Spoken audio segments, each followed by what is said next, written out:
Boa noite, sejam bem-vindos, sejam bem-vindas aí para o nosso segundo dia da jornada 2021.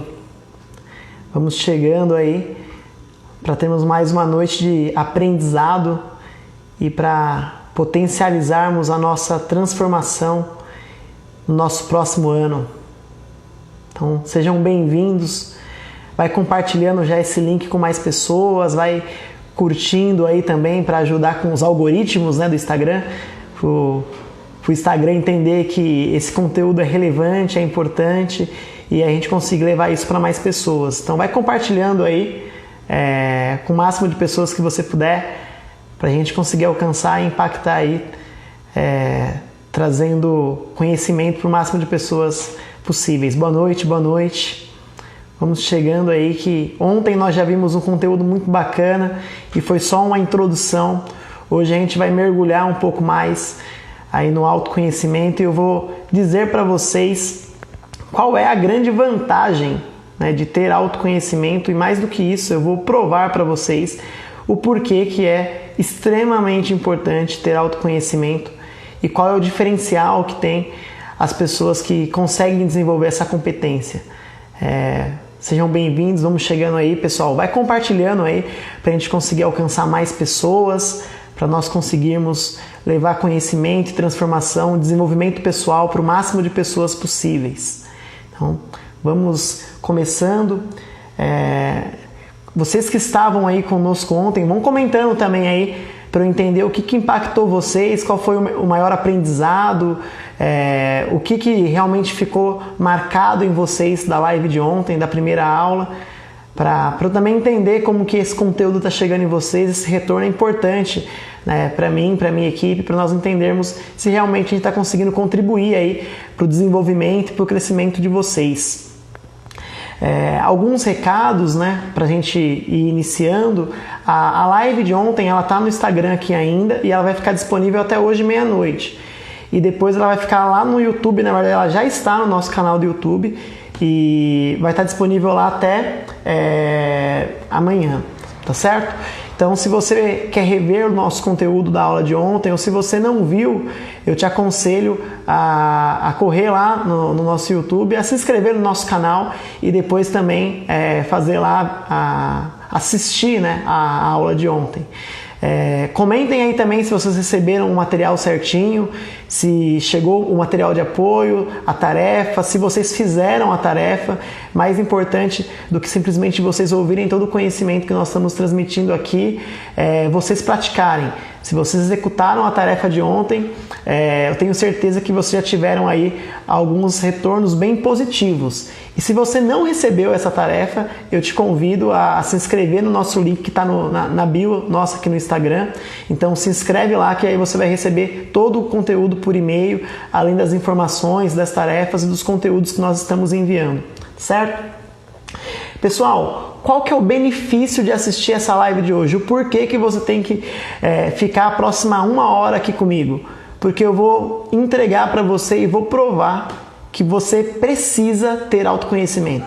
Eu tenho certeza que depois que nós terminarmos essa live, você vai entender que o autoconhecimento é até mais importante do que algumas outras coisas que você acreditava. Eu diria que autoconhecimento é mais importante, inclusive, do que dinheiro. Porque se você tem autoconhecimento, o dinheiro vira só uma consequência. Eu diria que o autoconhecimento é a pedra fundamental para todo o nosso processo de vida, seja ele profissional ou pessoal. Então, eu garanto que se você ficar aqui comigo durante esses minutos aí, com toda certeza você vai entender e compreender que de fato o autoconhecimento é indispensável. E você vai começar a dar um pouco mais de atenção a este tema na sua vida. Então, se você ainda não é cadastrado, não se cadastrou no nosso evento, entra lá no link, se cadastra para você receber todos os nossos comunicados e todos os nossos materiais, tá certo? Pessoal, o cronograma da aula de hoje é muito simples. Hoje eu vou falar para vocês qual que é a grande vantagem de ter autoconhecimento. O porquê que você precisa urgentemente desenvolver essa competência e essa habilidade. E eu quero começar já com uma frase aí de impacto para você refletir.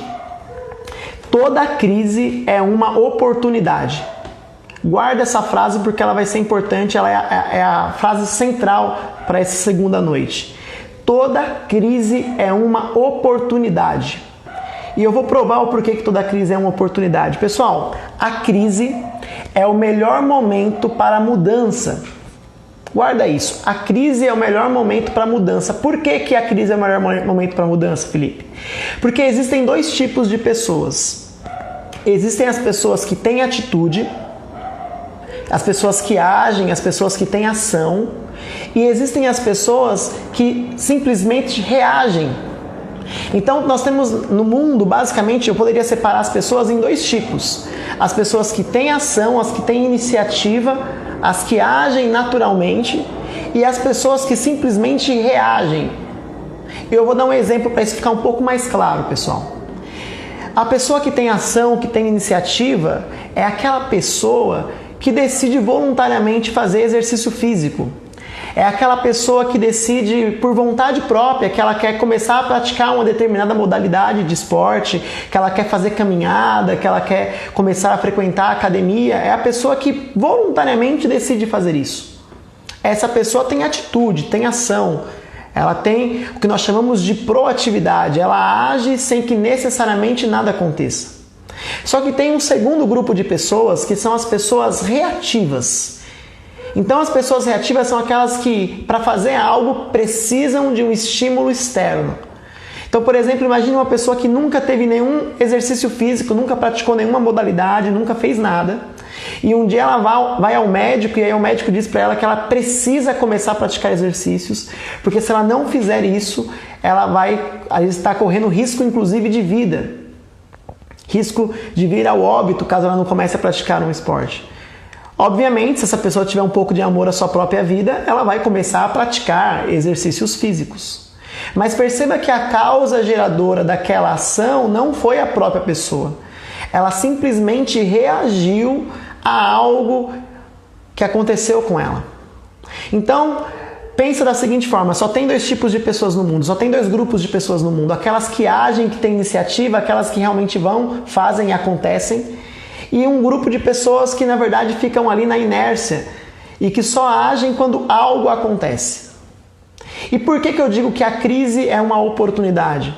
Porque a crise faz com que essas pessoas que geralmente não agem, com as pessoas que são reativas, a crise faz com que essas pessoas tenham que se mexer. Então, a crise é uma senhora oportunidade porque ela faz com que as pessoas tenham que se movimentar e tenham que se reinventar. Nós estamos vivendo, pessoal, a maior crise da nossa geração. A nossa geração, graças a Deus, não encarou uma guerra, como nós tivemos duas grandes guerras no século passado, no século XX.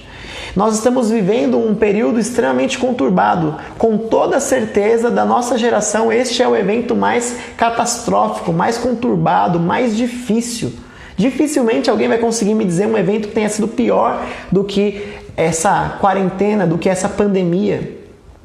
Mas eu vou provar para vocês que a crise é uma oportunidade citando justamente a última crise que o mundo tinha vivido, uma grande crise, que foi a Segunda Guerra Mundial.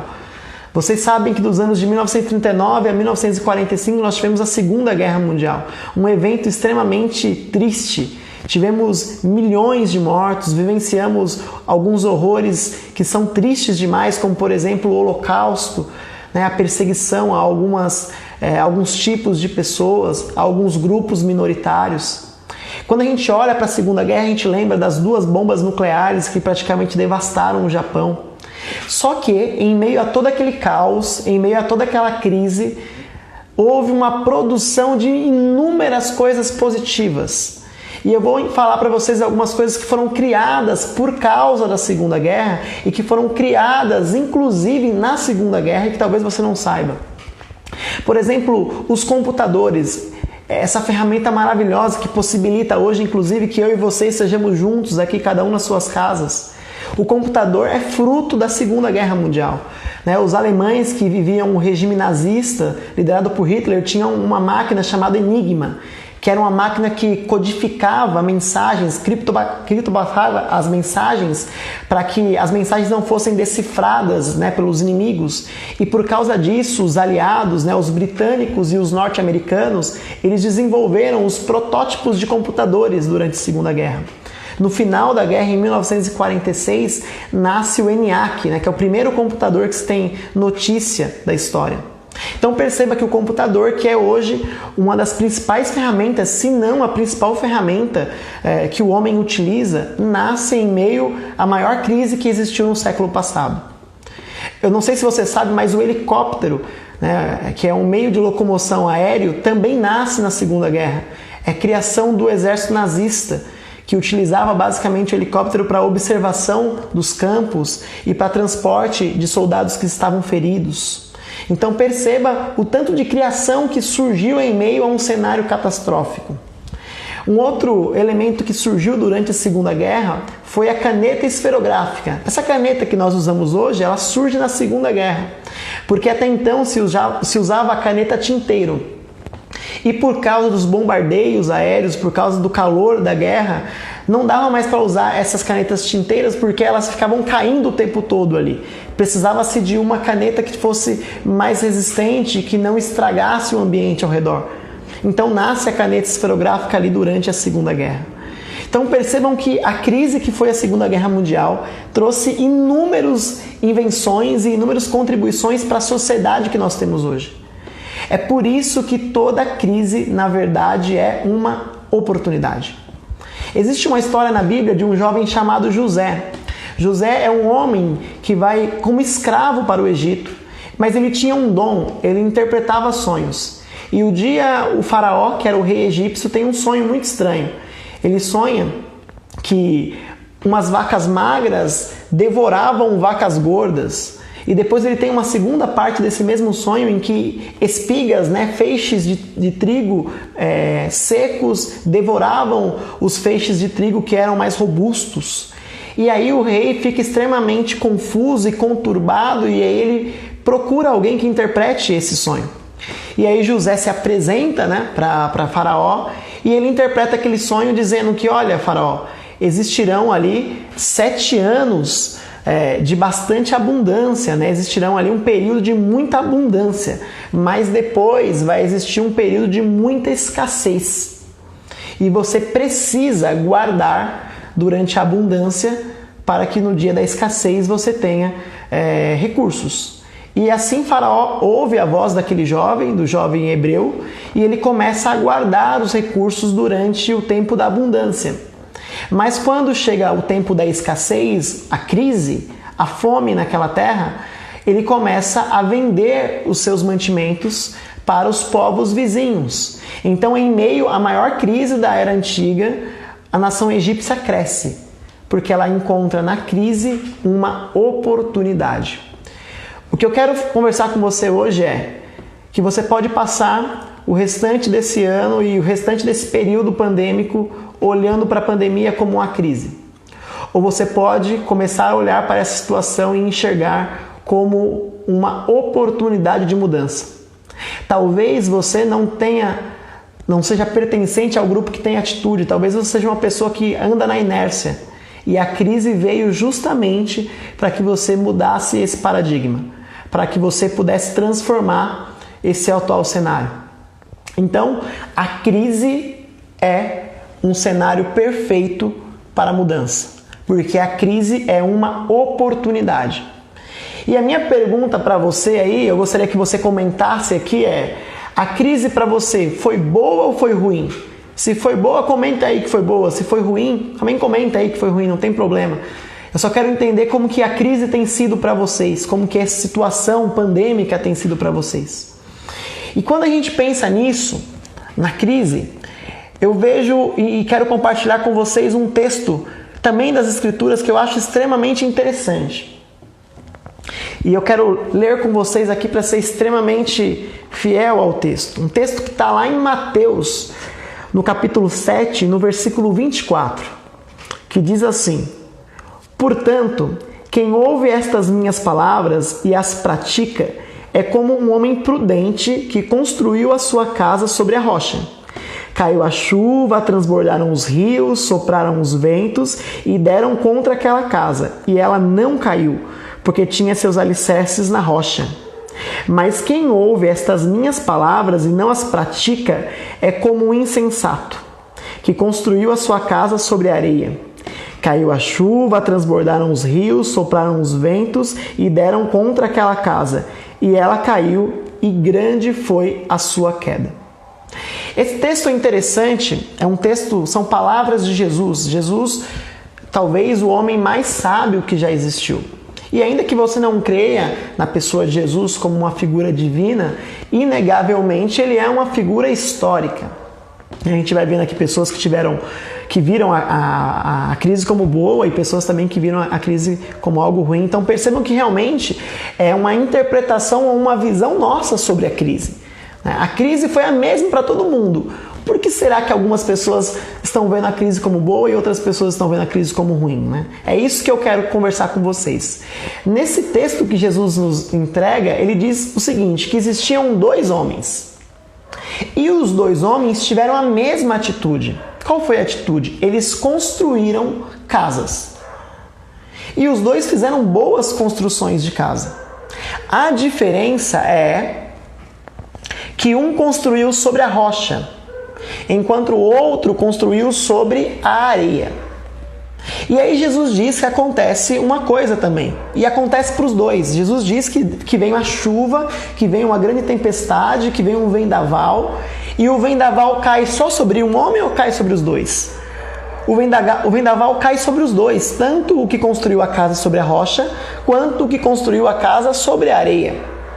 Então perceba que a crise veio para os dois. A dificuldade e o desafio veio para os dois. E os dois tinham uma casa. A única diferença entre os dois homens era o alicerce. Ou seja, onde as suas casas estavam edificadas. E aí o texto que nós acabamos de ler diz o seguinte, que o homem que construiu a casa sobre a areia viu a sua casa ruir e se desfazer. Enquanto o homem que construiu a sua casa sobre a rocha permaneceu com a sua casa inabalável. Então, a primeira coisa que eu quero te dizer nesse texto e essa interpretação que nós não podemos controlar a crise. Que nós não temos controle sobre o que acontece ao nosso redor. Existem variáveis, e aliás, a maioria das variáveis que existem no mundo são incontroláveis. Existem dois tipos de variáveis, pessoal. As variáveis que são controláveis e as variáveis que são incontroláveis. Vamos a um exemplo muito simples. Você consegue controlar, por exemplo, a chuva? Você não consegue controlar a chuva. Você não tem acesso a dizer eu quero que chova hoje e eu não quero que chova amanhã. Mas você tem total controle sobre o preparo que você tem em relação à chuva. Se você sabe que vai chover, você leva um guarda-chuva, você leva uma capa de chuva. Dependendo do seu compromisso, você sai um pouco antes, porque você sabe que durante a chuva existe trânsito. Então você precisa sair um pouco antes para você chegar no horário. Então perceba que em relação à chuva, você não tem nenhum poder. Mas você tem total poder sobre como você se prepara para a chuva. É a mesma coisa que nós vemos nessa história da areia e da rocha. Esses dois homens não tinham controle sobre a tempestade que viria, mas eles tinham controle sobre o alicerce em que eles iriam construir. E aqui eu tenho a primeira chave de entendimento para vocês da noite. Vocês precisam ter uma estrutura bem estabelecida. Porque se vocês tiverem uma estrutura bem estabelecida, não importa a crise que se abata sobre você. Perceba que o homem que teve a casa que permaneceu de pé, ele não teve uma casa que permaneceu de pé porque a sua construção foi melhor, mas porque a sua estrutura, a sua base, o seu alicerce era melhor do que o do homem que construiu a casa sobre a areia. E Felipe, o que tem a ver casa na areia com casa na rocha e autoconhecimento? A sua estrutura é o quanto você conhece de você mesmo. A sua estrutura é o quanto você tem de autoconhecimento. As pessoas provavelmente que tiveram uma crise um pouco menos rígida ou que viram na crise algo bom é aquelas que estavam muito bem consolidadas sobre quem elas eram. As pessoas que passaram por essa crise e tiveram um bom desempenho e bom resultado são as pessoas que têm um autoconhecimento desenvolvido. Perceba que quando você conhece a si mesmo, quando você domina o seu próprio interior, a vida fica muito mais fácil. Foi Salomão, um dos homens mais sábios que já existiu, um grande rei de Israel, que disse que o homem que domina a si mesmo é superior ao homem que conquista uma cidade. Por quê? Porque ele tem em si mesmo uma fortaleza. Eu gosto muito da explicação que o filósofo contemporâneo Leandro Carnal nos dá sobre quem nós somos. O Leandro Carnal é um filósofo que é careca. Vocês devem ter visto, se não viram, procurem, indico a filosofia dele. E ele diz que nós não podemos nos ofender nunca em nossas vidas. Que a ofensa não deve abalar de nenhuma maneira, de nenhuma forma, as nossas vidas. Tá? Então, percebam que ele conta uma história. Ele diz assim, imagine, né, que alguém chegue para mim e diga que eu sou careca. Aí ele diz, eu não posso me ofender, porque de fato eu sou careca. Ele contando a história, né? Aí ele falou, não há razões para um careca se ofender quando alguém diz que ele é careca. Porque o que a pessoa está dizendo é exatamente a verdade. Então a verdade nunca pode ser ofensiva. Quando alguém chama um careca de careca, o careca não pode se ofender, porque ele está simplesmente ouvindo a verdade. Agora, imagine que alguém me chame, por exemplo, de careca. Eu não sou careca. Então eu não posso me ofender porque o que a pessoa está dizendo não é verdade. Então perceba que de nenhuma maneira nós podemos nos ofender ou podemos nos abalar, ou devemos nos ofender ou devemos nos abalar. Por quê? Porque aquilo que acontece, que as pessoas falam para nós, se for verdade, é a verdade. Então nós não podemos dizer nada sobre isso. Nós temos que aceitar. E se nós não gostamos daquela verdade que ouvimos, nós temos que procurar mudar. Agora, se aquilo que as pessoas nos disseram, aquilo que nós ouvimos, não é verdade, nós não precisamos nos abalar. Por quê? Porque interiormente nós sabemos que não é verdade. Então aquilo não pode nos afetar. Então, as pessoas que nessa pandemia sofreram mais foram aquelas que não estavam desenvolvendo ou que não possuíam um autoconhecimento desenvolvido e que também não tinham uma capacidade de inteligência emocional desenvolvida.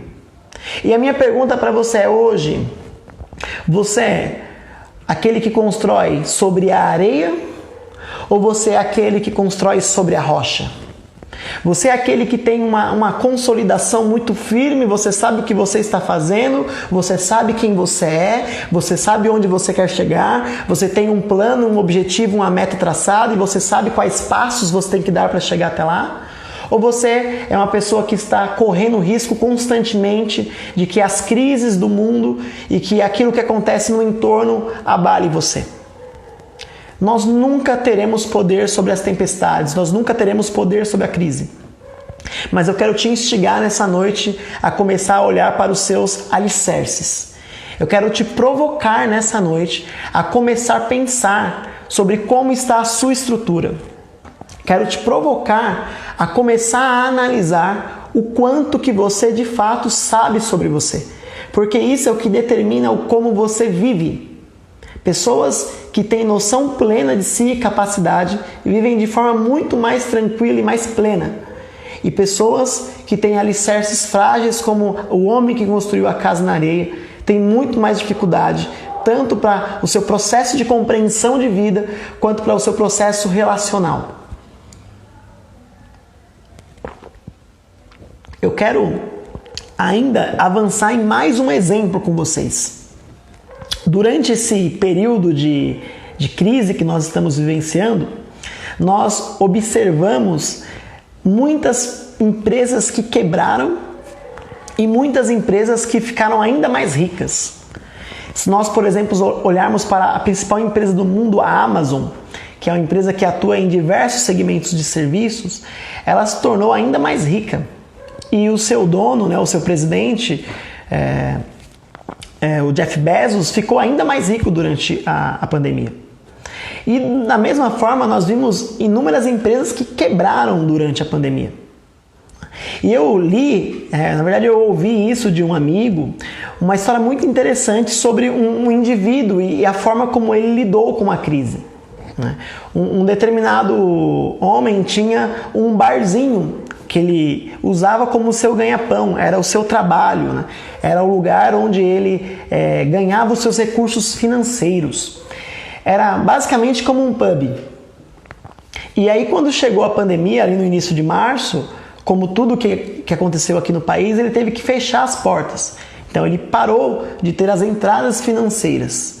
E durante este período ele tinha duas escolhas: continuar passivo diante da situação, né, e aceitar a situação como algo que era comum, ou tomar uma reação, né, reagir àquela situação e tentar de alguma forma continuar gerando retorno financeiro. E o que ele fez? Ele utilizou o espaço que ele tinha ali do pub, do barzinho, e ele transformou aquele espaço em uma hamburgueria. Então ele comprou lá os equipamentos necessários para o processo e para a produção, né, daqueles lanches, dos hambúrgueres, e ele começou a entregar delivery.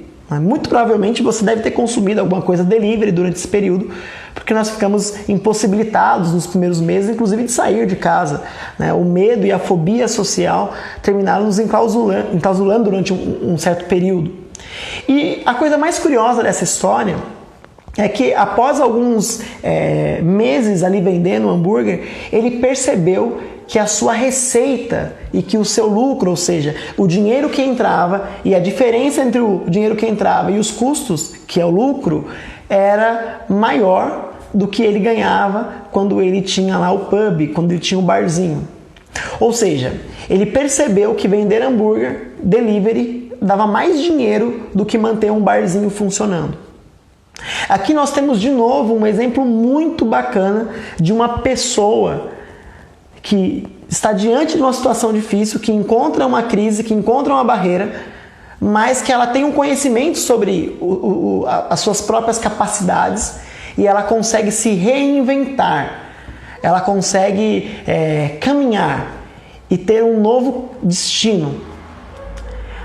Toda crise é uma oportunidade.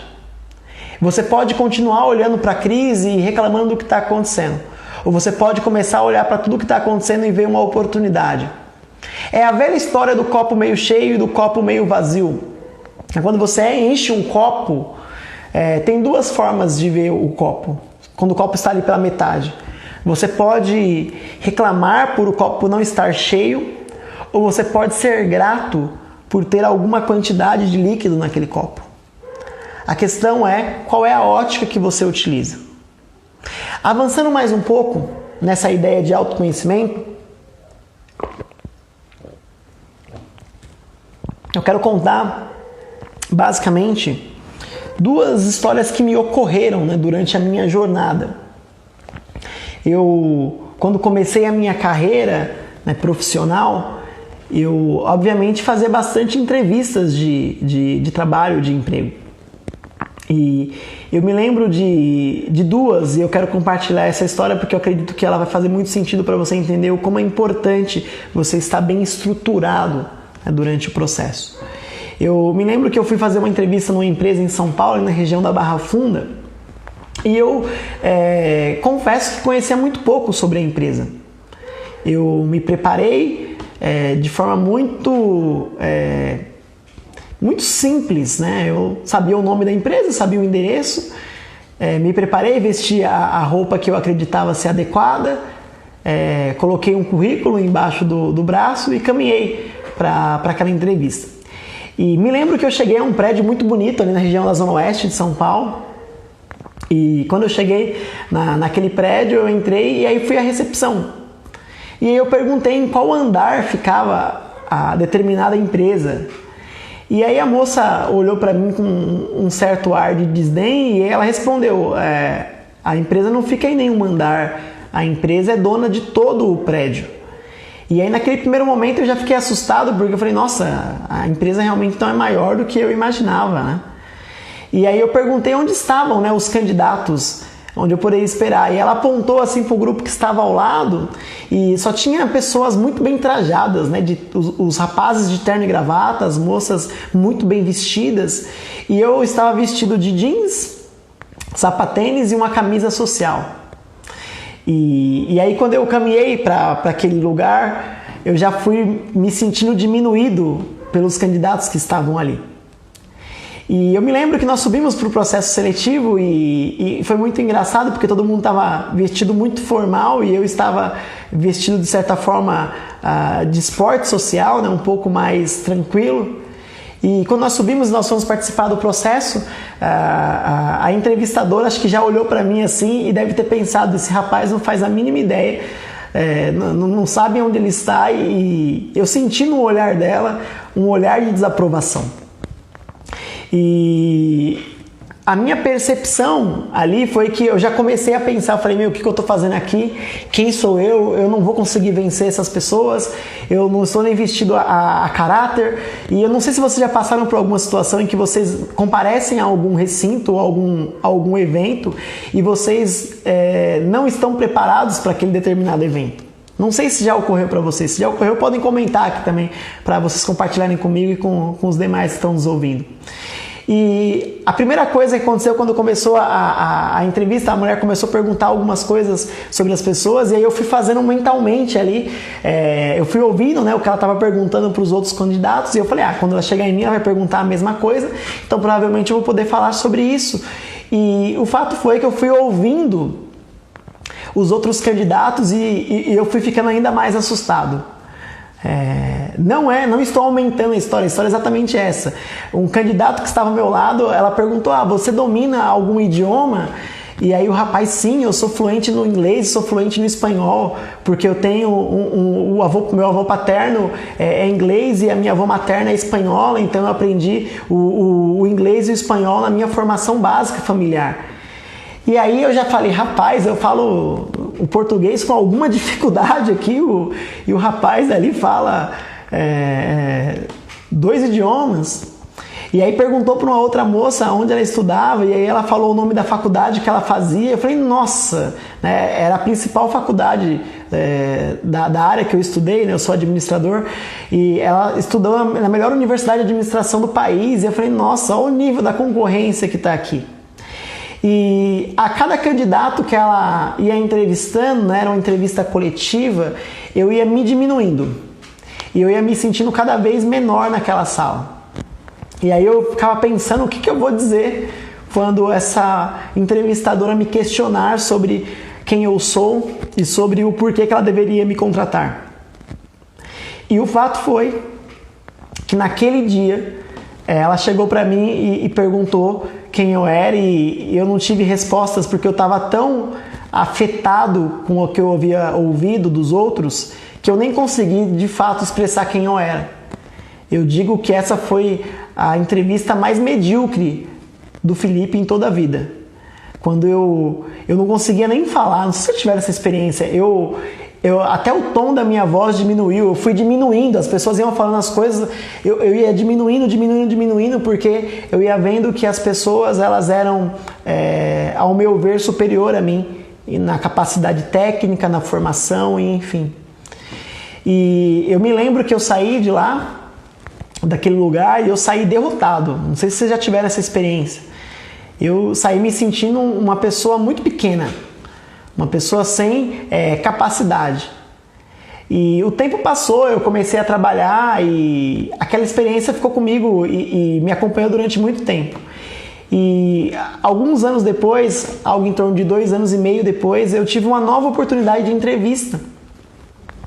E num emprego que eu tinha muito desejo de entrar, né? Existia uma empresa que eu tinha um sonho muito grande de trabalhar, de fazer parte da corporação. E aí surgiu a oportunidade da entrevista e eu estava um pouco mais maduro. E aí o que eu fiz, obviamente, foi colocar o terno, né? Eu levei a gravata no bolso, não coloquei a gravata, mas levei, falei, dependendo do nível de concorrência que tiver lá, eu coloco a gravata, né, para dar aquela impressionada. E eu me lembro que eu fui vestido de social e aí eu fui para a entrevista e mesmo processo. Cheguei à empresa, dessa vez eu já sabia que o prédio inteiro pertencia à empresa. me apresentei, fui encaminhado para a área onde estavam os candidatos e aí subimos para o processo de entrevista. E aí no processo de entrevista, novamente, parecia um déjà vu, né? Sabe quando o filme volta, quando você sente que já viveu aquela história? Não sei se vocês já tiveram essa experiência. Se alguém já teve, diz aí, eu já tive. Quando você está tendo tá vivendo um momento, uma cena, ou você está tendo um diálogo com alguém e parece que você já viveu aquela cena, aquele cenário. E eu me lembro que eu estava lá sentado e aí começou de novo o processo de entrevista. E aí as pessoas começaram a responder de novo. Tinha o pessoal que era bilíngue, o pessoal trilíngue, o pessoal que tinha feito faculdade, que estava cursando a faculdade no melhor curso do país. E dessa vez eu já não me olhava com tanto desprezo, né? Dessa vez eu não me diminuí tanto diante da situação. E eu passei a ouvir tudo o que eles falavam e eu via que tinha realmente coisas que eles tinham mais capacidade do que eu. Mas eu passei a observar porque agora eu já tinha uma visão sobre quem eu era. Naquele momento eu já tinha caminhado um pouco profissionalmente, já tinha me desenvolvido pessoalmente, então eu tinha alguma ideia de quem eu era e do valor que eu possuía. E eu comecei a observar um fenômeno muito comum naquela entrevista, de que todos os candidatos concorrentes tinham muitas formações, falavam mais de um idioma, a maioria deles tido experiência no exterior, tinham feito intercâmbio, e eu não falava mais um idioma, não tinha experiência no exterior e eu não tinha nada daquilo. Mas existia uma coisa que eu percebi que ninguém falava. Nenhum deles tinha nenhuma experiência profissional de fato. Alguns tinham trabalhado em empresas júniores da universidade, mas ninguém tinha trabalhado. E quando eu comecei a ouvir aquilo, eu pensei, nossa, na época eu trabalhava já há 7, 8 anos, porque eu comecei a trabalhar muito cedo por causa da situação familiar, né, que eu tinha. E aí eu comecei a observar aquilo e aí, ao invés de eu ouvir tudo que vinha de fora, ao invés de eu ouvir todas aquelas informações que me diminuíam, eu comecei a olhar para algo que estava em mim e eu comecei a ver que, na verdade, era eu que tinha uma vantagem em relação a eles. E que dessa vez eu poderia usar essa vantagem ao meu favor.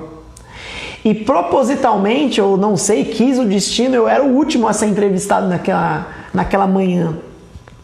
E aí todos os candidatos foram passando e todos tinham o mesmo perfil. Boa formação, falavam mais um idioma, tinham experiência no exterior. Quando chegavam na experiência profissional, nada.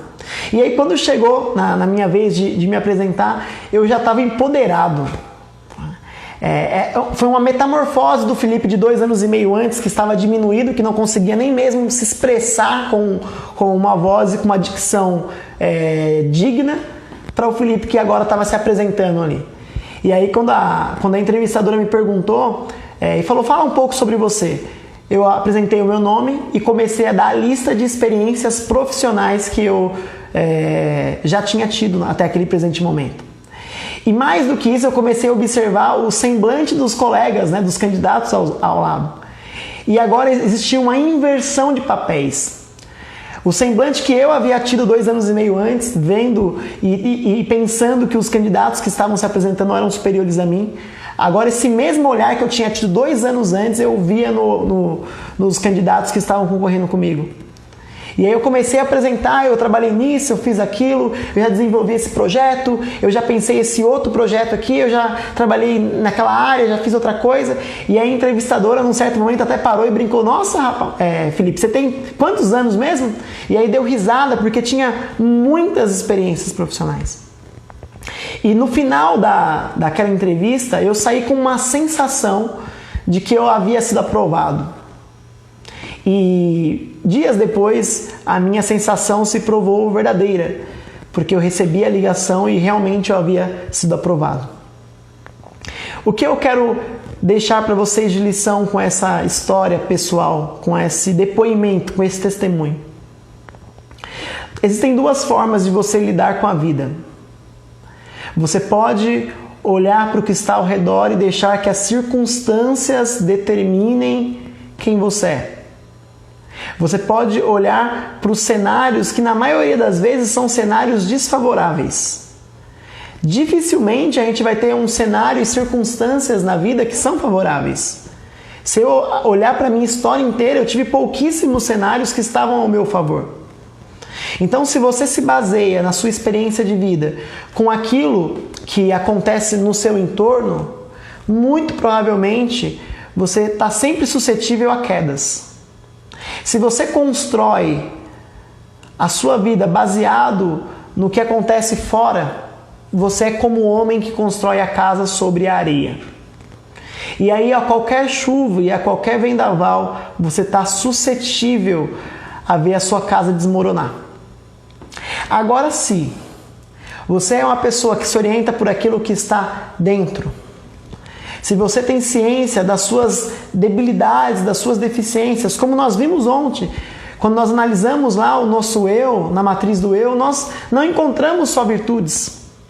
Na entrevista que eu fui aprovado, eu tinha total noção das minhas debilidades. Eu sabia que eu tinha debilidades e eu ainda tenho debilidades, eu ainda tenho pontos que precisam ser melhorados. Mas naquele dia, naquela manhã, eu decidi que eu ia olhar e encarar os pontos que eu tinha de positivo e que eu iria colocar a luz sobre aqueles pontos e que eu ia deixar que o meu interior me guiasse durante a minha fala e que eu apresentaria aquilo que eu de fato tinha de positivo. O homem que faz isso é semelhante, a pessoa que faz isso, o homem e a mulher que faz isso é semelhante ao homem que constrói a sua casa sobre a rocha. E uma vez que você constrói a sua casa sobre a rocha, aquilo que acontece ao redor não tem um poder tão forte sobre você. O texto diz que a chuva vem forte, que o vento bate, que acontece tudo, mas a casa permanece de pé. Quem é você nessa noite? Se você ainda é uma pessoa que tem a sua construção sobre a areia, que quando as mínimas circunstâncias da vida mudam, você se sente abatido, você precisa já urgentemente. E você precisa fortalecer a sua estrutura, o seu alicerce, a sua base. Porque senão você vai depender das circunstâncias do tempo. E nós não podemos passar a nossa existência dependendo das circunstâncias que não estão sob o nosso controle. Eu quero te desafiar, assim como eu desafiei ontem, a fazer uma reflexão agora e fazer um período de análise. Os abatimentos que você tem são causados por aquilo que acontece dentro ou por aquilo que acontece fora? Se é por aquilo que acontece fora, você precisa começar a inverter isso. Você precisa começar a fechar as vozes que falam para você e começar a ouvir a voz que realmente é importante, que é a sua voz interior. Você precisa começar a lapidar e a estruturar as suas decisões em cima daquilo que de fato você quer. O que eu mais encontro, eu trabalho com jovens, na educação e também na minha carreira profissional, e o que eu mais vejo são pessoas que estão vivendo a vida de outras pessoas. Pessoas que estão fazendo graduações porque os pais querem que elas façam aquela graduação. Pessoas que estão fazendo um determinado trabalho porque elas acham que aquele trabalho vai dar dinheiro, mas ela gostaria de fazer outra coisa. Pessoas que estão vivendo a vida por uma orientação externa. E que continuarem assim, vão continuar tendo vidas insatisfatórias. E em algum momento vão se sentir sem sentido e sem rumo. Eu não estou dizendo que você precisa ignorar completamente todas as vozes que te falam, não. Mas você precisa tomar as rédeas da sua vida. Existe uma música aqui na cultura popular, na nossa cultura brasileira, que eu gosto muito, que é a música do Zeca Pagodinho. Não sei se foi ele que escreveu, mas foi ele que tornou conhecida, que diz assim: deixa a vida me levar, vida leva eu. Tem muita gente que está sendo assim, que está sendo levado pelas circunstâncias, que age, que na verdade só reage às pancadas da vida. Você precisa parar de reagir na sua vida e começar a agir. Tem gente que não está propondo a própria vida, tem gente que está só respondendo ao que acontece na vida. Se você sente que você é esse tipo de pessoa que não tem força para tomar decisões e que na verdade você só responde aquilo que acontece, está na hora de você mudar esse paradigma. Porque a hora que você conseguir mudar isso, você vai ver que não importa o quão grave seja a crise. Você vai conseguir enxergar um caminho de oportunidade em qualquer circunstância. Eu quero começar a fazer nosso processo para a gente encerrar aqui.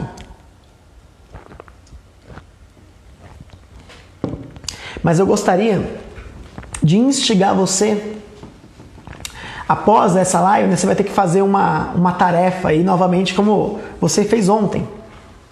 E eu quero te desafiar a mapear o quanto das coisas que você faz são frutos da sua própria vontade e o quanto das coisas que você faz são frutos de reações suas a ações de outras pessoas. O quanto da sua vida é realmente você que escolhe e o quanto da sua vida é você respondendo ao seu pai, respondendo à sua mãe, respondendo ao seu marido, à sua mulher, ao seu namorado, à sua namorada, aos seus colegas de trabalho. Está na hora de você parar de ser um coadjuvante da própria vida. Está na hora de você começar a propor a vida que você tem vontade. E para isso, você precisa se conhecer. E para isso, você precisa colocar a sua estrutura sobre um lugar que realmente seja confiável, sobre a rocha. Então, eu quero que você faça essa análise, que você pense. O quanto das ações desse dia, nós estamos aqui no dia 10 de novembro de 2020, o ano está indo embora, pessoal. Faltam menos de 60 dias para acabar o ano. Daqui a pouco a gente vai estar de novo lá no Natal, vai estar daqui a pouco no Ano Novo. Daqui a pouco começa um ano novo e aí você vai fazer planos de novo. E aí os planos vão chegar ali em janeiro, quando chegar no carnaval em fevereiro, os planos que você fez já foram para a gaveta de novo. Por quê? Porque você para de fazer o que você quer fazer para começar a responder à vida. Eu lembro que na época de faculdade, quem estudou aí, não necessariamente faculdade, né? Quem teve jornada dupla, tripla aí de fazer faculdade, trabalhar, ou fazer ensino médio e trabalhar, ensino técnico e trabalhar, tem alguns ex-alunos meus aqui, inclusive, sabe do que eu estou falando. Teve uma época na faculdade, pessoal, que eu não vivia, eu estava no automático, no piloto automático. Sabe, eu comia no piloto automático, eu respondia às pessoas que estavam ao meu redor no piloto automático, eu simplesmente estava ali tentando sobreviver.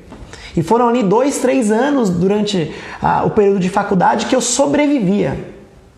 Só que a vida não é só para ser... Uma vida não pode ser um processo só de sobrevivência. A vida tem que ser um processo onde nós escolhemos e somos gestores e senhores da própria existência. Então eu quero te convidar, nós estamos no começo da jornada, ainda é o 2º dia.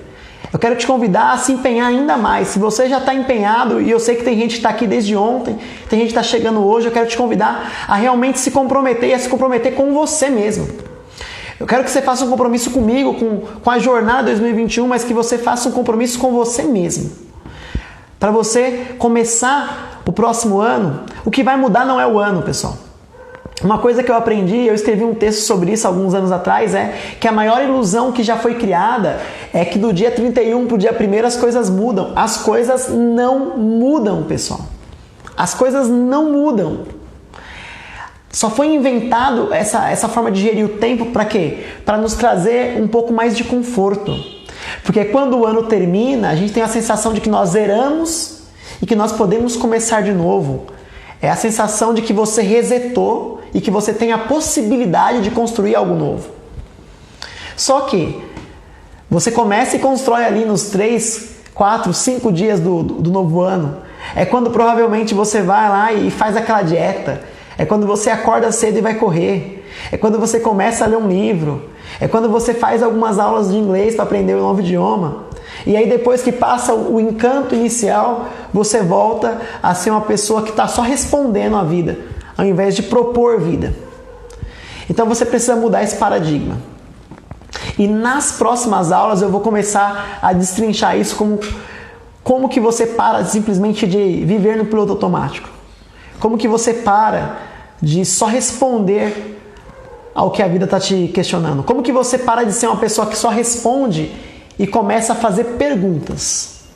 Eu ouvi uma vez de um mestre que eu tive, de uma pessoa que me ajudou muito, e ele me disse uma frase, e eu quero deixar essa frase para vocês também como uma chave de entendimento para vocês nessa noite.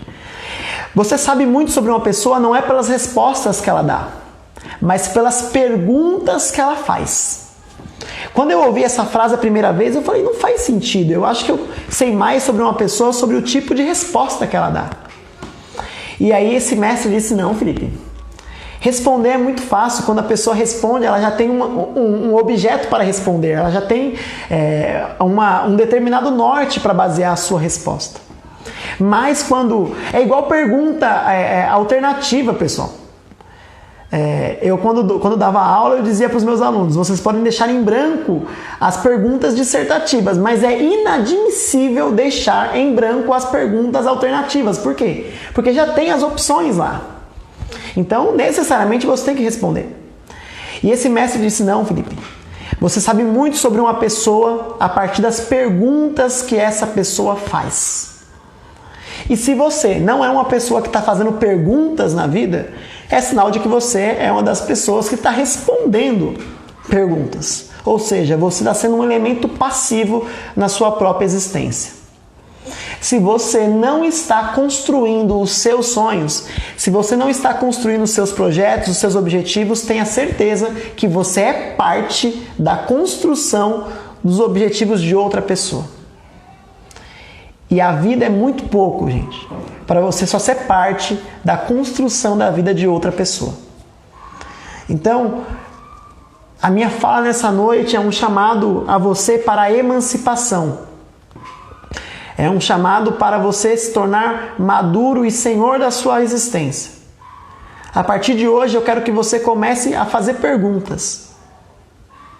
E não tenha pressa em ter respostas para as perguntas, mas tenha coragem de fazer as perguntas e fazer as perguntas certas. Você precisa começar a mudar a forma como você tem se relacionado. Então eu quero te fazer mais um desafio, assim como fiz ontem. Eu quero te convidar a continuar nessa jornada nos próximos dias. E eu quero que você comente aí quem realmente está comprometido, pessoal. Só quem está comprometido, coloca aí, eu estou comprometido e eu vou continuar aí, porque está sendo transformador para mim e eu estou ouvindo algumas verdades que eu precisava ouvir. Então tem coisas que a gente precisa ouvir. Mas mais do que vocês ouvirem o que eu estou dizendo aqui, vocês precisam pegar tudo isso e levar para a parte prática. Quando acaba a live aqui às 9h08, às 9h05, ali o horário que a gente encerra, a minha parte está cumprida. E aí é a hora onde você precisa realmente fazer alguma coisa acontecer. Então, assim que encerrar essa live, vocês vão receber aí nos seus e-mails a tarefa de hoje, vocês vão receber aí o conteúdo. E eu quero que vocês façam essa tarefa e mais do que isso, eu quero que vocês levem essa mensagem para outras pessoas. Algo que eu sempre digo, bacana, vendo bastante gente comprometida, pessoal, é isso mesmo. E eu estou comprometido com vocês também, em continuar entregando conteúdo de qualidade para transformar aí a mentalidade de vocês e ajudar vocês a estruturarem o próximo ano de 2021. Eu como educador, uma coisa que eu sempre digo é, quando você lê algo, você aprende um pouco, né? Quando você faz ali um processo de desenho, você aprende um pouco, mas quando você fala sobre algo, né, isso fica muito mais forte. Então, o meu desejo é que a gente alcance o máximo de pessoas. Então, eu quero te fazer 2 convites, 2 propostas, 2 desafios. Vocês estão comprometidos e eu estou vendo que vocês estão comprometidos mesmo. Eu estou observando que tem gente comprometida e gente querendo mudança. Então eu quero que vocês se comprometam a 2 coisas. Primeiro, a convidar mais pessoas para amanhã. A gente está no maior número, hoje a gente já teve um aumento, que ainda é pequeno, eu acho que a gente pode fazer melhor, a gente pode trazer mais pessoas para cá, para ouvir tudo isso e para realmente começarem a pensar com mais profundidade sobre a própria existência, sobre a própria vida, sobre os próprios objetivos, sobre os próprios planos. Então, eu quero que você convide os seus amigos mesmo. Sabe aquela pessoa que você gosta, que você fala, meu, essa pessoa precisa ouvir essas coisas. Convida, mas seja chato mesmo, insiste, fala, não, cara, vamos lá, porque a jornada 2021 está sendo transformadora. Nesses 2 dias eu recebi conteúdos que realmente trouxeram diferença para mim, e eu estou começando a pensar com mais clareza, eu estou ampliando a minha visão, eu estou realmente vendo que eu estava muito parado, muito passivo. Eu vi hoje que a crise é uma oportunidade, eu vou parar de reclamar e vou começar a me posicionar. E além disso, além de você fazer o processo aí de convidar pessoas, eu quero que você fale disso para o máximo de pessoas que você puder. Que você leve essa mensagem, que você fale para as pessoas, olha, está na hora de você parar de ser o cara da areia e começar a construir sobre a rocha. Então você tem 2 missões aí. Uma é de convidar mais pessoas para a live 3, porque hoje eu falei sobre crise, mas amanhã eu vou ir além, eu vou entregar para você a solução para resolver as crises. Felipe, é possível? É possível sim. Uma vez que você admite que a crise existe, a primeira coisa é você admitir que a crise existe. Quando você está na negação, quando você diz não, quando você nega a realidade, você tem um problema. Mas nesses 2 primeiros dias eu trouxe um choque de realidade para dizer, existe um problema sim, existe crise, existe uma mentalidade que você tem conservado há muito tempo, mas amanhã, na aula 3, eu vou entregar para você um conteúdo aí em que você vai aprender a lidar com as crises, você vai aprender como é que você vai se portar em relação às crises. Por quê? Porque a crise vai continuar existindo. Eu não sou um mensageiro de boas novas dizendo que 2021 vai ser maravilhoso. 2021 vai ter crise, mas você vai ser uma pessoa mais forte. Você vai ser uma pessoa mais preparada. Você vai ser uma pessoa mais capacitada. A mudança não vai estar no ano, não. A mudança vai estar em você. E quem vai gerar essa mudança em você é você mesmo, através do conteúdo que nós vamos continuar entregando aqui na Jornada 2021. Então, amanhã, às 8h08, eu espero você. E, pessoal, fala mesmo, seja insistente. Traz mais pessoas para cá, porque mais pessoas precisam ouvir sobre isso. Guarda a chave principal de hoje. Toda crise é uma oportunidade. Esteja preparado. Toda crise é uma oportunidade. Esteja preparado. E se você quer realmente estar preparado, continue aqui na Jornada 2021, porque amanhã a gente tem mais, tá certo, pessoal? Então, eu agradeço vocês que estão me acompanhando aí. Vão pro e-mail, vão lá, peguem a tarefa, executem. Eu vou fazer um post agora, logo no final da live, com a frase aí. Compartilha essa frase, comenta lá o que você aprendeu hoje e compartilha para o máximo de pessoas possíveis, para a gente levar essa mensagem aí de transformação e de boas novas para o máximo de pessoas. Então, terminando a live, vai lá no seu e-mail, faz a tarefa, pega o seu material de apoio. Se você ainda não está cadastrado, se cadastra. Eu tenho um convite a mais para você, nós temos um grupo no Telegram. Então vai lá, Escola pra Vida, entra no grupo do Telegram, porque lá vocês podem falar comigo. Lá tem um bate-papo aberto para a gente conversar sobre as ideias que estão rolando aqui. Eu sei que a mente de vocês deve estar aí começando a ter vários insights e eu quero muito ouvir o que vocês têm para falar. Então vão lá para a comunidade do Telegram, Escola pra Vida. Entra lá que vocês vão poder dialogar comigo. A gente vai ter um tempo lá para conversar sobre tudo que a gente está aprendendo aqui. Tá certo, pessoal? Então, eu vou fazer o post da frase, eu conto com vocês, compartilhe essa frase para o máximo de pessoas possíveis e leve essa mensagem. A sua casa precisa estar na rocha e toda crise é uma oportunidade. Esteja preparado. Um abraço e até amanhã.